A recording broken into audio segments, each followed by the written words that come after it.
Hi everybody, Anna K. Morris here with your coaching video of the day. And I really want to talk to you guys about something that I heard a long time ago.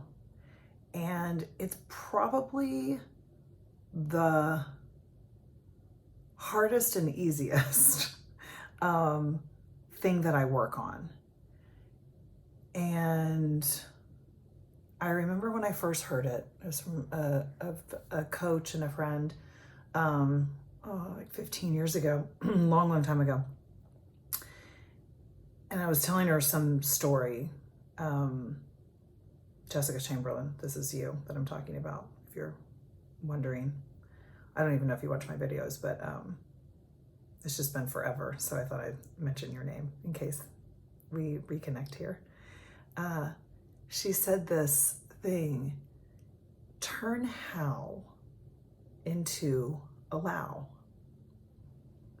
And I was like, no, but how am I going to quit I think I was trying to quit my job at the time, but how am I going to quit my job and pay my bills? And I have this nice lifestyle, and like, how am I going to get paid to like be who I am and blah, blah, blah, like all of this stuff. And she was like, you just have to allow. And I was like, okay, well, you're not paying my bills. Let me move on from this. So I'm happy to report that here I am 15 years later, and it is the thing that runs through my head multiple, probably thousands of times a day. Because when we're stuck in how will I meet the guy? But how will I have the kid? But how will I get the job? But how will I have the money? But how will I have the house? But how will I go on the vacation? How?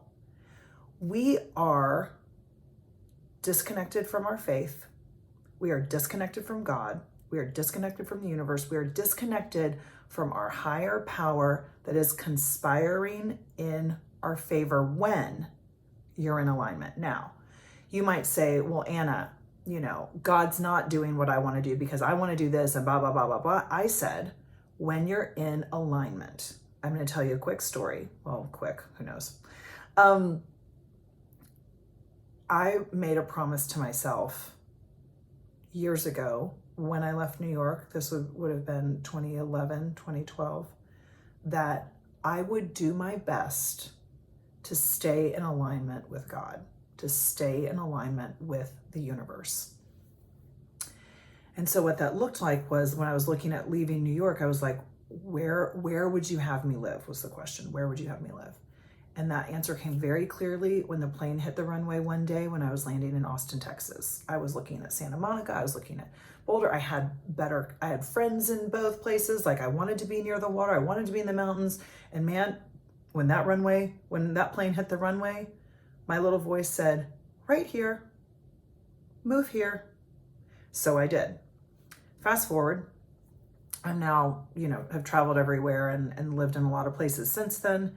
I'm back in Austin. This is 2020. And while I could feel that it was close, I I also I felt disconnected living there. And I was like, something's not right. Something's not right. And I would always ask her, does this feel right to you? Does this feel right to you? And he was like, it doesn't. Something doesn't feel right. Something doesn't feel right. And I'm like, yeah, me too. So I start asking the universe again, where would you have me live? And the universe would say, and laugh, because that's how I have a relationship with God. For me, it's like this really, really, really hilarious best friend who's conspiring in my favor behind the scenes. I'm on the stage of my life, and behind the scenes, all kinds of magic, good lighting, costumes, music, DJ, all dance routines, all those things. That's my God. My God is doing all of those things, right? Making sure that I have just like the most fun, best life. Because I've transformed how I view God. Because God used to be a stern parent that I was always in trouble with. That's how most of us relate to God. And certainly you need to be saved and all of this. And don't even get me started on religion. It can be great. It can be terrible. For me, it was terrible. So finding a relationship with God and cultivating a relationship with God, I started from a really bad place in order to do that, in order to be like, do you really exist? I'm not really sure. I also did not expect to be talking about God this much in this coaching video, but here we are. And I won't forget the point of the story. So I asked the universe, where would you have me live? Where would you have me live? And I was all over Austin, Marble Falls, Georgetown, Round Rock, Buda, you name it. I was there doing different things. Maybe here. And the universe would laugh and say, And then I was like, well, it's not here. So one day I'm on a family walk with my mom and Jack. We only had one kid at the time, and our dogs and my mom. We're visiting my mom. And I asked the universe, where would you have me live? There was a lull in the conversation. We're walking on 13th Street. And I said, where would you have me live? Just quietly to myself. And the universe said, right here.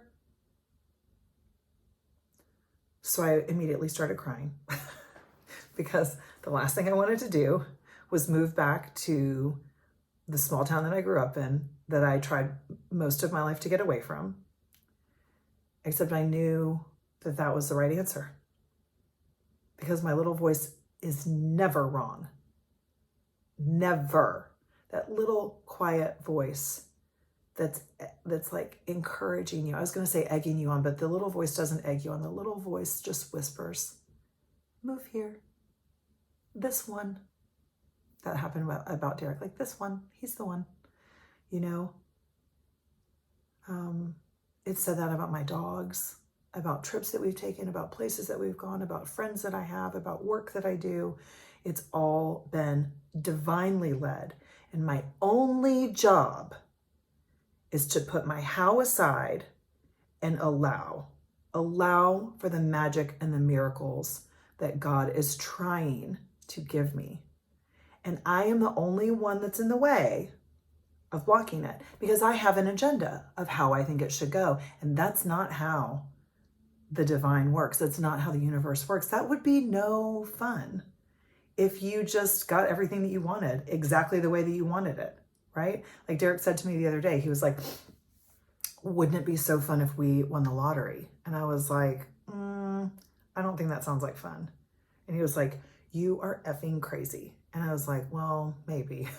But I said, that doesn't sound like fun to me, because the fun part is not having the millions of dollars.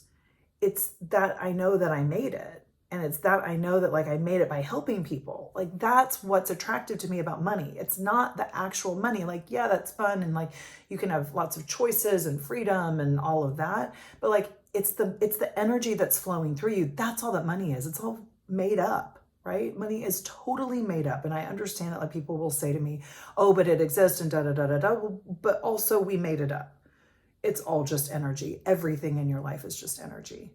And then you assign more or less value to certain things. Some people assign more value to money than others. And they assign less value to money. It's not as important to them. For me, I don't know. I'm somewhere in between. But this how to allow, I'm telling you this story because I have wanted for a very long time a coaching business. And I come up against all the time, but how can I have it be as big as I really see it? Like, I can see things and where I want to go with this and the things that I want to teach you all. And I'm like, but how? I have like 10 hours of childcare. I don't want to get a nanny. I like being in my kids' life as much as I am. So I'm like, and I'm like, how could I hire somebody? Like, how do I have somebody help me? Like, I don't even know. I don't want somebody virtually. I want somebody that is passionate about what I'm passionate about and like gets me and all these things. And so I've been journaling a lot about it.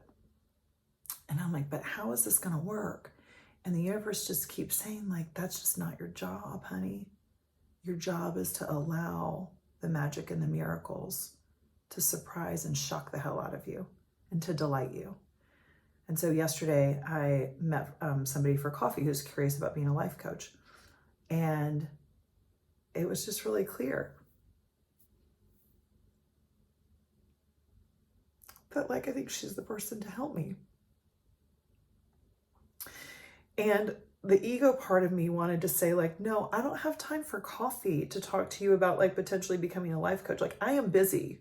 I have like clients, I have kids, they don't have childcare right now. Like, we're in August, so there's nothing. And like, I don't have time to meet with you for coffee. Like, you person with like plenty of time and no kids and like, all this abundant time. And I'm just like, no. And then I wrote like, yes, absolutely. I will meet you for coffee.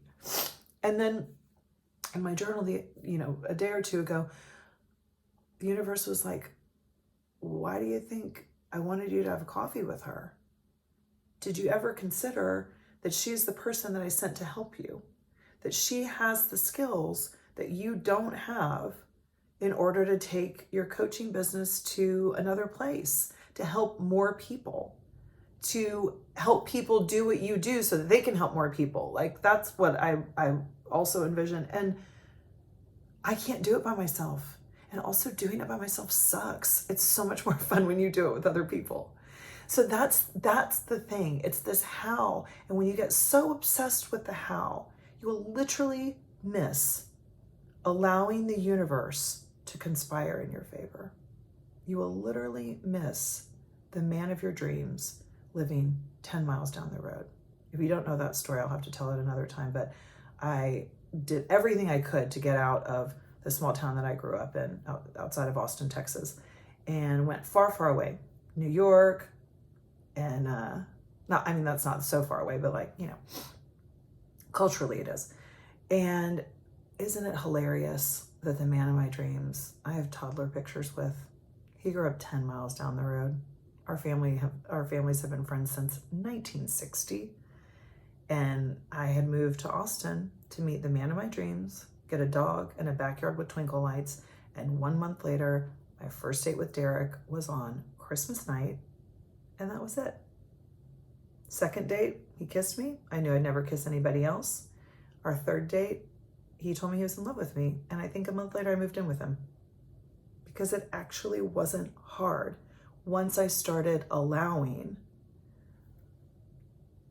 God to have a role in my life. Once I started allowing all of the magic and the miracles that are meant for me to come to me. But I stop myself, and you stop yourself when you worry about how. Your job is not to figure out how. Your job is to have the freaking dream. Have the big dream. And then say, okay, universe, okay, God, whatever you want to call it, don't care. I'm going to do my job. I'm going to write the screenplay. I'm going to coach the people. I'm going to hang the shingle out on my business. And I need you to do your job and show up with some magic and some miracles, because I don't know how I'm going to do this and I can't do it alone. So you do your part and I'll do my part. I literally make a list of the things that I'm going to do, and I make a list of the things I need God to do. So that's your homework. If you're watching this video, I want you to get a piece of paper and I want you to make the list of the things that you're going to do. It might be like, I'm going to make my bed. I'm going to wash my hair. Look at this clean-ish hair. I'm going to journal every day, 3 pages, 30 to 45 minutes. I'm going to write every single day. I'm thinking of a specific person right now. If you're watching, one of my clients is going to write a screenplay. I'm going to write every day for an hour. I'm going to work on that screenplay every day for an hour, even when I don't want to. And over here, God, I need you to make my screenplay a magical success. I want to sell, and you just let yourself dream over here, and then you give it away. You give it to God and say, like, I don't know how this is going to work. I don't know how you're going to do this, but let's go. Let's see what happens. That's where things get so fun. So I love you. This video is not short today. I'll see you tomorrow. I love you. Bye.